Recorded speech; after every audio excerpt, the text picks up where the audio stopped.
मित्रांनो, जर तुम्ही 12वी मध्ये आर्ट, सायन्स किंवा कॉमर्स अशा कुठल्याही शाखेला असाल आणि 12वी नंतर जर तुम्हाला एखाद्या चांगल्या युनिव्हर्सिटीमधून, चांगल्या कॉलेजमधून महाराष्ट्रामध्ये किंवा महाराष्ट्राच्या बाहेर डिग्रीला ॲडमिशन घ्यायचं असेल, तर हा व्हिडिओ तुमच्यासाठी असणार आहे.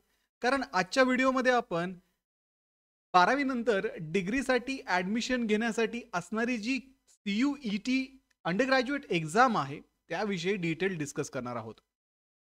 तसेच ही परीक्षा दिल्यानंतर तुम्ही कुठल्या-कुठल्या कोर्सेसला ॲडमिशन घेऊ शकता, कुठल्या युनिव्हर्सिटीजमध्ये तुम्ही ॲप्लिकेबल असाल, या सर्व गोष्टी आपण आजच्या व्हिडिओमध्ये डिस्कस करणार आहोत. तर हॅलो विद्यार्थी मित्रांनो, मी तुमचा एज्युकेटर अरविंद आणि तुमचं स्वागत आहे ग्लोबल ऑनलाईनमध्ये. मित्रांनो, CUET UG 2026 साठी असणारी जी लाईव्ह बॅच आहे, ती आम्ही 1 ऑक्टोबर 2025 पासून सुरू करत आहोत. या बॅचमध्ये तुम्हाला डेली लाईव्ह क्लासेस दिले जातात. डेली लाईव्ह क्लासेस आणि मल्टिपल रिव्हिजन्सच्या माध्यमातून तुमचा संपूर्ण सिलेबस परीक्षेपूर्वी कव्हर केला जातो. त्यानंतर रेकॉर्डेड व्हिडिओ लेक्चर सुद्धा तुम्हाला या बॅचमध्ये अवेलेबल असतील, जेणेकरून तुम्ही तुमच्या वेळेनुसार हे रेकॉर्डेड व्हिडिओ लेक्चर्स पाहून परीक्षेचं प्रिपरेशन करू शकता. संपूर्ण सिलेबसच्या नोट्स, मॉक टेस्ट आणि प्रॅक्टिससाठी MCQचा संच सुद्धा तुम्हाला या बॅचमध्ये दिला जाणार आहे. त्यामुळे बॅचला जॉइन करण्यासाठी स्क्रीनवरती दिलेल्या नंबरवरती व्हॉट्सअप करा. तर लवकरात लवकर ही बॅच जॉइन करा आणि आपलं डिग्रीचं जे ॲडमिशन आहे ते कन्फर्म करण्याच्या तयारीला लागा. तर मित्रांनो, सर्वात सुरुवातीला आपण CUET एक्झाम काय आहे ते पाहूयात. तर CUET म्हणजे थोडक्यात कॉमन युनिव्हर्सिटी एंट्रन्स टेस्ट, जी नॅशनल टेस्टिंग एजन्सी म्हणजेच NTA घेते. आणि ही जी परीक्षा आहे ती सेंट्रल युनिव्हर्सिटीज आणि इतर ज्या स्टेट युनिव्हर्सिटीज आहेत, डीम्ड युनिव्हर्सिटीज आहेत, अशा वेगवेगळ्या युनिव्हर्सिटीजमध्ये जर तुम्हाला एखादा कोर्स करायचा असेल, तर त्यासाठी ही परीक्षा कंपल्सरी आहे. त्यानंतर या परीक्षेचा जो एक्झाम मोड आहे तो कम्प्युटर बेस्ड टेस्ट आहे, म्हणजे ही परीक्षा ऑनलाईन पद्धतीची होते. आता विद्यार्थी मित्रांनो, या परीक्षेचं जर स्ट्रक्चर आपण पाहिलं तर याच्यामध्ये वेगवेगळे सेक्शन असतात. पहिला सेक्शन आहे लँग्वेजेस, दुसरा सेक्शन आहे डोमेन स्पेसिफिक सब्जेक्ट्स आणि तिसरा आहे जनरल टेस्ट, ज्याच्यामध्ये ॲप्टिट्यूड, रिझनिंग, जनरल नॉलेज इत्यादी विषय इन्क्लुडेड आहे. आता कॅन्डिडेट जे आहेत ते अप टू 5 सब्जेक्ट सिलेक्ट करू शकतात आणि ही परीक्षा त्या 5 सब्जेक्टवरती देऊ शकतात. परीक्षेचा जो पॅटर्न असणार आहे तो MCQ फॉर्मॅटमध्ये असणार आहे. आता जेवढे तुम्ही सब्जेक्ट याच्यामध्ये सिलेक्ट केलेले आहेत, तर प्रत्येक सब्जेक्टमधून तुम्हाला 50 प्रश्न विचारले जातात आणि याची जी मार्किंग स्कीम असणार आहे, प्रत्येक प्रश्नाला तुम्हाला 5 मार्क मिळतात आणि या परीक्षेमध्ये निगेटिव्ह मार्किंग सिस्टीम आहे. म्हणजे जर तुमचा एक प्रश्न चुकला तर तुमचा 1 मार्क इथे वजा होऊ शकतो. पुढे विद्यार्थी मित्रांनो, या परीक्षेचे जर टायमिंग आपण पाहिले तर वर्षातून एकदा मे जूनच्या दरम्यान ही परीक्षा घेतली जाते आणि फेब्रुवारी महिन्याच्या आसपास या परीक्षेचे जे फॉर्म आहेत ते सुरू होतात. कम्प्युटर बेस्ड ऑनलाईन पद्धतीची ही एक्झाम होते. महाराष्ट्रामध्ये वेगवेगळे सेंटर इथे अलोकेट केले जातात आणि त्या सेंटरवरती जाऊन तुम्हाला ही परीक्षा द्यावी लागते आणि या सेंटर्सवरती मल्टिपल सेशनमध्ये हे पेपर घेतले जातात.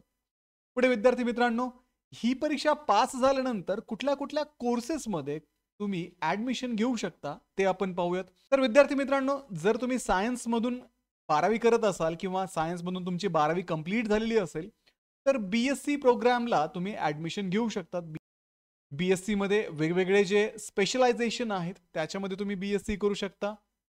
त्यानंतर कॉमर्स आणि मॅनेजमेंट स्ट्रीममधून सुद्धा तुम्ही ग्रॅज्युएशन करू शकता. याच्यामध्ये खूप वेगवेगळे विषय आहेत ज्याच्यामधून तुम्ही तुमचं BCom कंप्लीट करू शकता.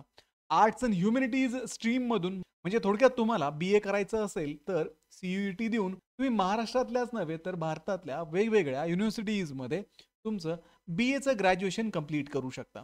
त्यानंतर जर तुम्हाला BA LLB करायचं असेल तर तुम्ही CUET देऊ शकता.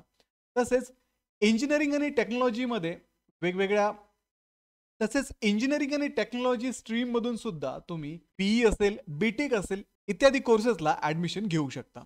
आणि यासोबतच इतर काही स्पेशलाइज स्ट्रीम्स आहेत ज्याच्यामध्ये तुम्ही CUET परीक्षा देऊन ती क्वालिफाय होऊन ॲडमिशन घेऊ शकता. आता विद्यार्थी मित्रांनो, याला जर समराईज करायचं झालं तर CUET ही एक्झाम जी आहे थोडक्यात अशी परीक्षा आहे की एकच एक्झाम तुम्ही दिल्यानंतर मल्टिपल युनिव्हर्सिटीजमध्ये अप्लाय करू शकता. त्यानंतर दुसरी महत्त्वाची गोष्ट म्हणजे मल्टिपल कोर्सेसची ऑप्शन तुम्हाला इथे अवेलेबल असणार आहे. इथे तुम्हाला मेरिट बेस्ड ॲडमिशन मिळणार आहे. म्हणजे जर तुम्हाला खूप चांगले मार्क्स या एक्झाममध्ये मिळाले, तर तुम्हाला चांगल्यातल्या चांगल्या युनिव्हर्सिटीमध्ये, चांगल्यातल्या चांगल्या कॉलेजमध्ये ॲडमिशन घेणं पॉसिबल होणार आहे.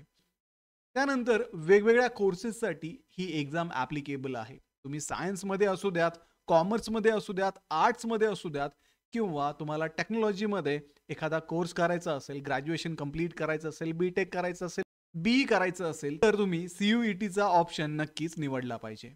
आता विद्यार्थी मित्रांनो, आपण जर सी-यू-ई-टीच्या वेबसाईटवरती जाऊन जर पाहिलं, तर इथे आपल्याला पार्टिसिपेटिंग युनिव्हर्सिटीजची लिस्ट मिळते.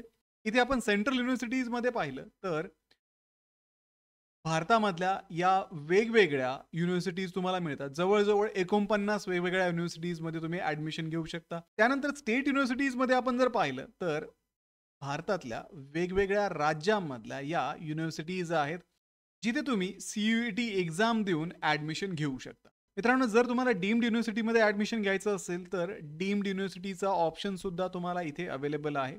या लिस्टमध्ये तुम्ही पाहू शकता वेगवेगळ्या डीम्ड युनिव्हर्सिटी भारतामधल्या इथे आहेत. तर यातल्या कुठल्याही युनिव्हर्सिटीमध्ये जर तुम्हाला ॲडमिशन घ्यायचं असेल, तर तुम्ही सिम्पली ही एक्झाम देऊन ॲडमिशन कन्फर्म करू शकता. तसेच मित्रांनो, प्रायव्हेट युनिव्हर्सिटीजचा पण इथे ऑप्शन आहे. अभ्युदय युनिव्हर्सिटी असेल, अदानी असेल, अमिटी असेल, अपेक्स असेल, अझीम प्रेमजी युनिव्हर्सिटी आहे. अशा वेगवेगळ्या जवळ-जवळ 126 युनिव्हर्सिटी ज्या प्रायव्हेट स्वरूपाच्या आहेत, तिथे तुम्ही सी-यू-ई-टी एक्झाम देऊन ॲडमिशन घेऊ शकता. आणि विद्यार्थी मित्रांनो, ही एक्झाम क्रॅक करण्यासाठी तुम्हाला मदत करण्यासाठी ग्लोबल ऑनलाईनची सी-यू-ई-टी यू-जी 2026 साठी असणारी जी लाईव्ह बॅच आहे, ती 1 ऑक्टोबरपासून आम्ही सुरू करत आहोत. या बॅचमध्ये तुम्हाला डेली लाईव्ह क्लासेस आणि मल्टिपल रिव्हिजन्सच्या माध्यमातून तुमचा संपूर्ण सिलेबस इथे कव्हर केला जाईल आणि एक्झामसाठी तुम्हाला रेडी केलं जाईल. तसेच रेकॉर्डेड व्हिडिओ लेक्चर्स असतील, कंप्लीट सिलेबस नोट्स, 50 पेक्षा अधिक मॉक टेस्ट आणि तुमच्या प्रॅक्टिससाठी एम-सी-क्यूचा सेटसुद्धा तुम्हाला या बॅचमध्ये मिळणार आहेत. तर बॅचला जॉइन करण्यासाठी स्क्रीनवरती दिलेल्या नंबरवरती व्हॉट्सअप करा आणि आजच ही बॅच जॉइन करा. तर मित्रांनो, व्हिडिओला लाईक करा, तुमच्या मित्रांना हा व्हिडिओ शेअर करा, ग्लोबल ऑनलाईनला सबस्क्राईब करा. भेटूया पुढच्या व्हिडिओमध्ये. तोपर्यंत एक्झामचं प्रिपरेशन सुरू करा. Thank you.